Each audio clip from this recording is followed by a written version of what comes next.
আসসালামু আলাইকুম এভরিওয়ান। আপনারা এখন শুনবেন এক আল্লাহ প্রেমিক পাগলের কাহিনী।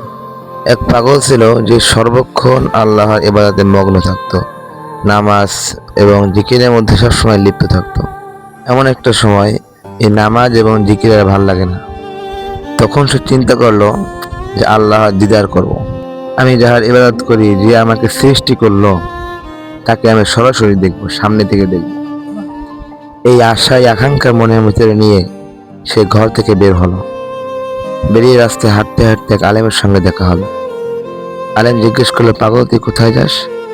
পাগল বলে, তোমার সঙ্গে কথা বলার সময় নাই, তুমি তোমার কাজে যাও। আবার আলেম জিজ্ঞেস করলো, আর আমাকে বল দেখি আমি কোনো সাহায্য করতে পারি কিনা। তখন পাগল বললো, তুমি কি পারবা আমাকে আল্লাহর সঙ্গে দেখা করাই দিতে? তখন আলেম চিন্তা করে যে পাগল মানুষ, মনের মধ্যে বিভিন্ন ভাবনা আসা স্বাভাবিক। তখন আলেম মনে মনে চিন্তা করে যে এমন একটা কাজ দেব যে কাজে করতে পারবে না, আর এই কাজ করতে না পারার কারণে এই আল্লাহকে দেখার ভূতের মাথা থেকে নেমে যাবে। তখন আলেম চিন্তা ভাবনা করে বলল যে তুমি কি পারবা, তোমার মধ্যে হিম্মত আছে? বলে, হ্যাঁ আমি পারবো। তখন আলেম বলল, ঠিক আছে, তুমি অমুক রাজ্যে গিয়ে রাজার মেয়েকে বিবাহ করে নিয়ে এসো, রাজকন্যাকে বিবাহ করে নিয়ে এসো। তখন পাগল রওনা হলো সেই রাজ্যের উদ্দেশ্যে। রাজ দরবারের সামনে গিয়ে উপস্থিত হলো। প্রহরী যারা রাজার কাছ থেকে অনুমতি নিয়ে তাকে ভিতরে প্রবেশ করালেন। ভিতরে গিয়ে দেখলেন মুখ ভরা দাড়ি, লম্বা জামা গায়ে এবং মাথায় টুপি, সুন্নতি লিবাসে রাজামশাই বসে আছেন। তখন পাগল বলতেছে, রাজামশাই আপনার কাছে আমার একটা প্রস্তাব আছে, একটা প্রস্তাব নিয়ে আসছি। তখন রাজা বলে, তুই একটা পাগল, তোর চুলের ঠিক নাই, জামা কাপড়ের ঠিক নাই, চুল ভরানারা, তোর মতো পাগল আমার কাছে কি প্রস্তাব নিয়ে আসছিস? বল রাজামশাই, আমি আপনার মেয়েকে বিবাহ করতে চাই। রাজামশাই অবাক হয়ে গেল। সে বলল, আমার কাছে এত এত সয় সম্পত্তি আছে, আমি এই রাজ্যের রাজা, তোর কাছে কি আছে? তখন পাগল এক কথায় উত্তর দিল, তোমার কাছে যত যা আছে এই সব কিছু তোমাকে দিয়ে দিছে, আমার কাছে সেই আল্লাহ আছে।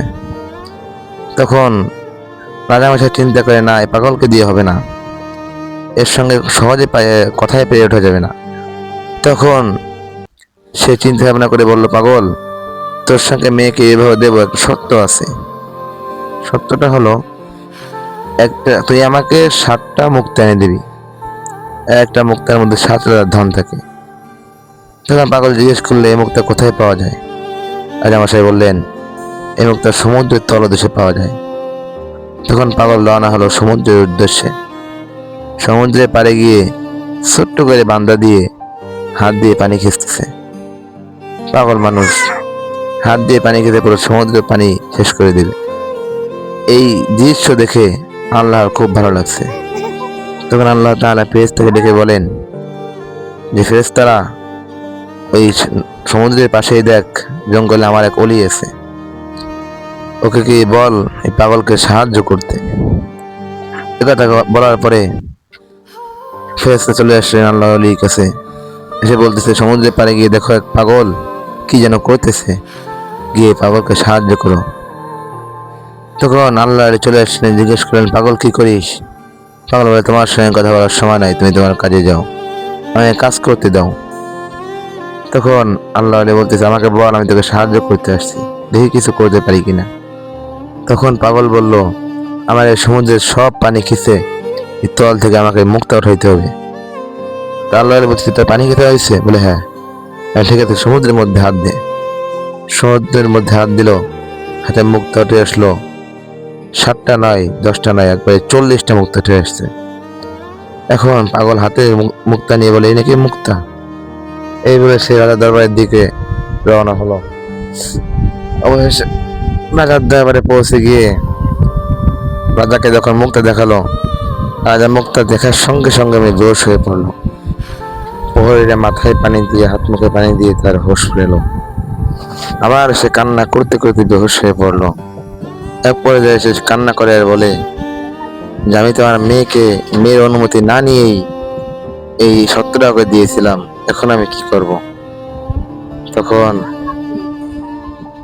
রাজামশাই কান্না করতে করতে তার মেয়ের কাছে যায়, গিয়ে বলে, মাগো, তোমার জন্য একটা বিয়ের প্রস্তাব আসছে। আমি তাকে শক্তি দিয়েছিলাম তোমাকে না জিজ্ঞেস করেই, ওদের সত্য পূরণ করেছে। সেটা একটু পাগল টাইপের, তুমি কাকে বিয়ে করতে পারবা? তখন রাজকন্যা বলে, বাবা, ছেলেটা পাগল। কেমন পাগল? কিসের পাগল? তখন রাজামশাই বলছে, ছেলেটা আল্লাহর পাগল, আল্লাহ প্রেমিক।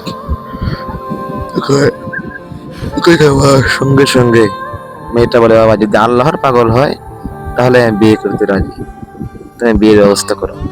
সঙ্গে সঙ্গে বিয়ে হয়ে গেল। ছেলেটা রাজকন্যাকে নিয়ে বাসায় চলে গেলেন। গিয়ে রাতের বেলা মাথায় গামছা বেঁধে বলতেছে, তোমাকে বিয়ে করার কথা ছিল, তোমার সঙ্গে বাসর করার কথা আমার হয় নাই, তুমি থাকো, আমি যাই। এই বলে চলে গেলেন সেই আলেমের বাড়ি। প্রথম আলেমের সঙ্গে দেখা হয়েছিল। আলেমের বাসায় গিয়ে আলেমকে ঘর থেকে ডেকে বের করলেন। বললো, দেখো, তোমার কথা মতো আমি সেই মেয়েকে বিবাহ করে আনছি, এখন তুমি আমাকে আল্লাহকে দেখাই দাও। আলেম অবাক হয়ে গেছে, চক্ষু বন্ধ করে দেখলেন আসলেই বাসর ঘরের মধ্যে রাজকন্যা বসা। তখন সে বললো, তুমি কি হয়ে পারলা? তোমাকে কে সাহায্য করেছে? বলে, হ্যাঁ, আর একজন সাহায্য করেছিল, অমুক সমুদ্রের পাশে জঙ্গলে থাকে, বলে, যাও তাকে ডেকে নিয়ে আসো। তখন এই পাগল দৌড়ে চলে গেল সেই জঙ্গলে, গিয়ে সেই আল্লাহ আলীকে ডেকে নিয়ে আসলো। তখন আলেম বলতেছে আল্লাহ আলীকে, তুমি কি পাগলকে সাহায্য করছো? বলে, হ্যাঁ। বলে, ঠিক আছে, এখন আল্লাহকে দেখাই দাও। আল্লাহ আলী বলতেছে, আল্লাহ আমাকে বলেছিল এই পাগলকে সাহায্য করতে, তার সঙ্গে দেখা হইতে বলে নাই। তখন দুইজনে চিন্তা ভাবনা করে বলতেছে, ঠিক আছে। পাগলকে মধ্যে বসিয়ে দুই আলেম দুই পাশে বসে আল্লাহর দরবারে হাত তুলে দিলেন। কিছুক্ষণ পরে এক আলেম পাগলের কাছে জিজ্ঞাসা করে, পাগল, তুই এখন কোথায় আছিস? পাগল বলে, আমি প্রথম আসমানে আছি। আবার জিজ্ঞাসা করলো, পাগল, তুই কোথায় আছিস? বলে, দ্বিতীয় আসমানে আছি। এভাবে বলতে বলতে শেষ পর্যায়ে জিজ্ঞেস করে, পাগল, তুই এখন কোথায় আছিস? পাগল বলে, আমি সপ্তম আসমানে, আল্লাহ নূরের পর্দা 70,000 পর্দা প্রায় পাড়ি দেওয়া হয়ে গেছে। কিছুক্ষণ পরে আবার জিজ্ঞেস করলেন, পাগল, তুই কোথায় আছিস? পাগল উত্তর দিল, আমি স্বয়ং আল্লাহর সামনে বসে, আমাকে ডিস্টার্ব করো না। তারপরে কিছুক্ষণ পরে আবার বললো, পাগল, তার আল্লাহকে দেখা হয়েছে? বলে, হ্যাঁ, হয়েছে। বলে, ঠিক আছে, এখন চোখ মার। চক্ষু মারার সঙ্গে সঙ্গে পাগল ইন্তেকাল করলো। আসলে আল্লাহ তার প্রিয় বান্দাকে বেশি দিন দুনিয়ার বুকে রাখে না। এই থেকে আমরা এই শিক্ষা পেলাম যে একটা পাগল হয়ে সে যদি আল্লাহকে দেখতে পারে, আমরা তো সুস্থ মস্তিষ্কের মানুষ, আমরা তাহলে কেন পারবো না? শুধু নিজের মনের মধ্যে বিশ্বাস এবং মনোবল দরকার, আর আমল দরকার। সকলে চেষ্টা করব। আজকের গল্পটা এই পর্যন্তই। যদি ভালো লেগে থাকে লাইক কমেন্ট করে যাবেন, কমেন্টে বলে যাবেন গল্পটা কেমন হয়েছে, এবং নতুন নতুন ভিডিও পাওয়ার জন্য চ্যানেলটিকে সাবস্ক্রাইব করে দেবেন। আসসালামু আলাইকুম।